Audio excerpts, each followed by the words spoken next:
impacts that humans have in their environments, either by urbanizing them or excessively harvesting them.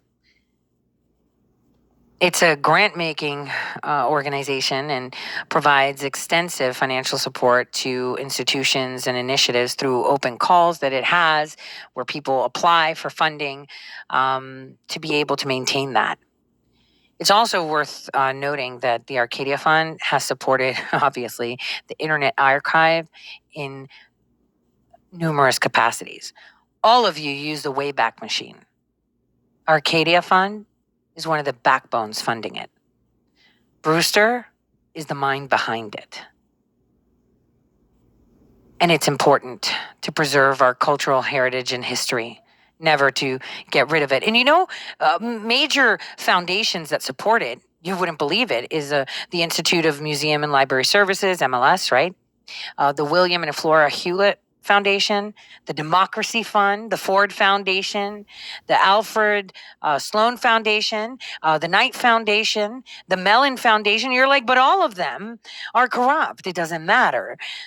They require knowledge too. And there are corporations that support, and their support is more so to hijack, and that would be Amazon Web Services, right?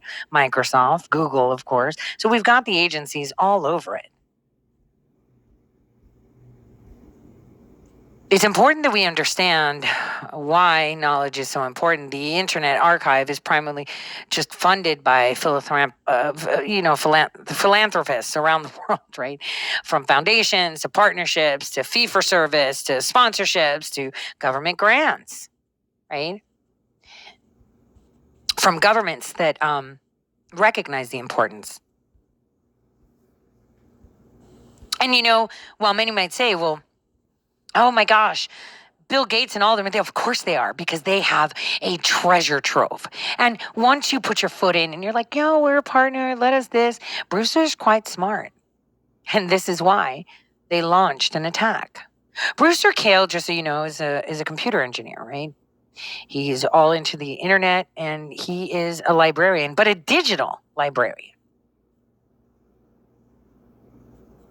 His vision for the Internet Archive was to build a library so massive that almost anybody and their mother can access from anywhere in the world, providing universal access to knowledge and cultural artifacts. I